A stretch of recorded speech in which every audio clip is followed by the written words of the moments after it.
All right, so here I'm going to talk about the new Jazwares Micro Galaxy Squadron Imperial Troop Transport that just came out, hit stores here all over the US and worldwide. So I'm going to walk through just some of the features of this. I'll do a size comparison with Action Fleet and then talk about all the contents that come in the box. So first, I'll just show you the box really quick. I'm sure you guys have seen lots of pictures of this, but here's what it looks like. So the Imperial Troop Transport. In the back of it is that cardboard part that I just showed. So here's what it looks like on the side and on the back. Box looks pretty cool. Lots of great graphics. That's that. So inside you have a blister pack that then has, in the background, it actually has this cardboard piece, which is actually really cool, a great feature to it.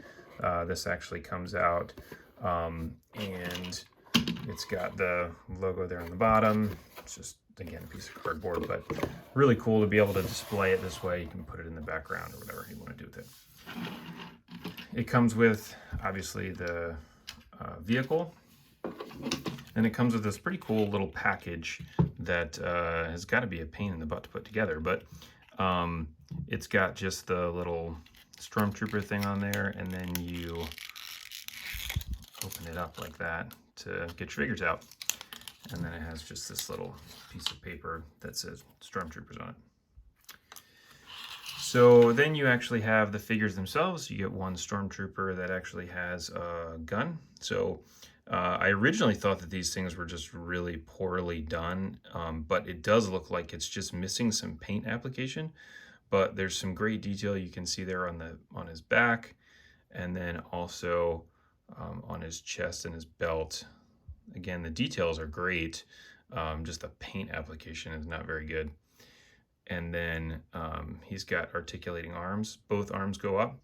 The legs do separate, so we've got right leg and left leg can move. You can move them both together if you want as well. So that's that. So you get one that actually has a blaster, and then you have one that doesn't have anything. So now getting into the actual vehicle. So this has a lot of different features to it. There's some things that I think would be really cool if they had added them, but I'll walk through just what it looks like first. So you've got wheels on the bottom. You have these doors along the side. You have these laser cannons here in the front. These both move. And then you have the gun here on the top that moves as well. So from here, the doors open. So all the doors on the sides open. So this is pretty cool that you can actually see right through it. And then on the top will open. So you can go inside. There's a couple seats in there. These little notches right there are just little peg holes for the characters to sit in it. And then you have the cockpit that opens like that. So pretty good details on the inside. You can kind of see this in here. Looks really nice. These little things here, they move a little bit, but not very much. And then on the inside this way, it looks like you've got a little door to be able to access the other compartment. So this is where I think it would have been really cool had they figured out how to get that door to open, and then also to be able to open the back here. So the back doesn't open at all. So that might be really nice to be able to pop the back down, and then you can go through there. This thing just comes off of here pretty easily, like that. It's got some good wash underneath, good wash inside. Overall, very cool. I think it's a great addition to the collection. And that is that. So the great thing is this plastic is pretty hard, so this is not really very flimsy, which is great. So you could probably drop this on the floor and still be okay. Wouldn't have to worry about it bending or warping.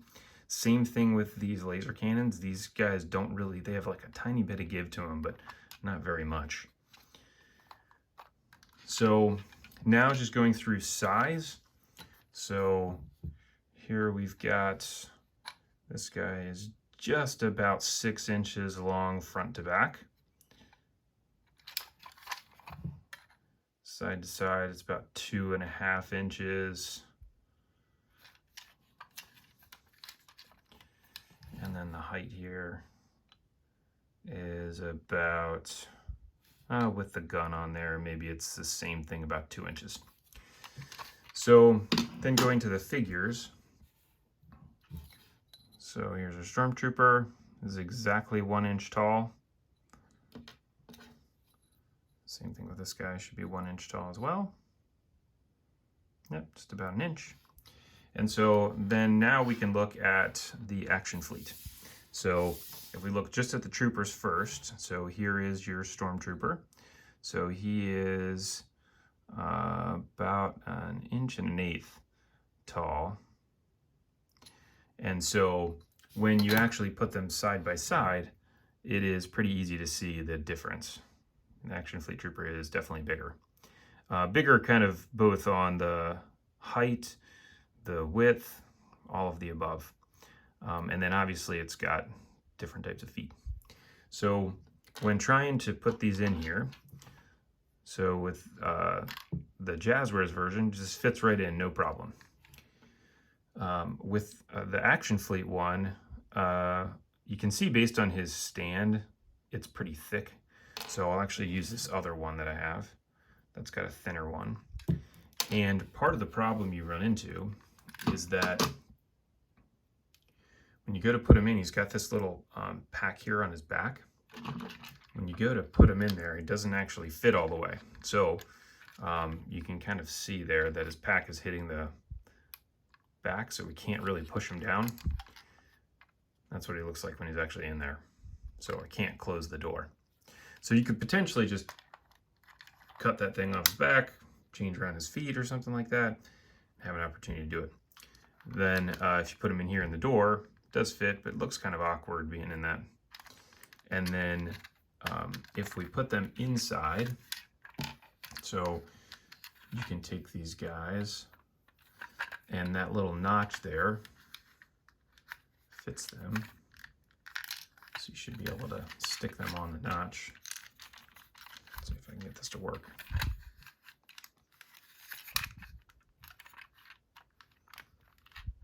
No. Stormtrooper does not want to sit on there, but there you go. There he's sitting on there, but he's not really in.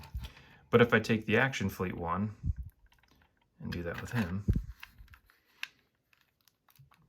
you can actually get it to fit a little bit tighter. So again, we still need to probably cut the base off of the feet to really make it work well. But that is that. So from an Action Fleet perspective, being able to put a figure inside this, it doesn't really work very well. It's just the figures are just a tiny bit too big with this specific one. So we'll see when the other ones come out. So now looking at this compared to just an X-Wing. So if we're looking at it from a size comparison, it's the X-Wing is a little bit bigger. So it looks like from the side, underneath. I'd be really interested to know what these little holes there on the bottom are for. Maybe they're going to be part of some type of a stand. Don't really know. But there's your comparison relative to an Action Fleet ship, the Action Fleet figures, and then obviously the Jazwares figures. So still pretty cool. I really like this one. I'm definitely going to keep it and probably get a couple of them. So if you have any questions or comments, feel free to leave them below.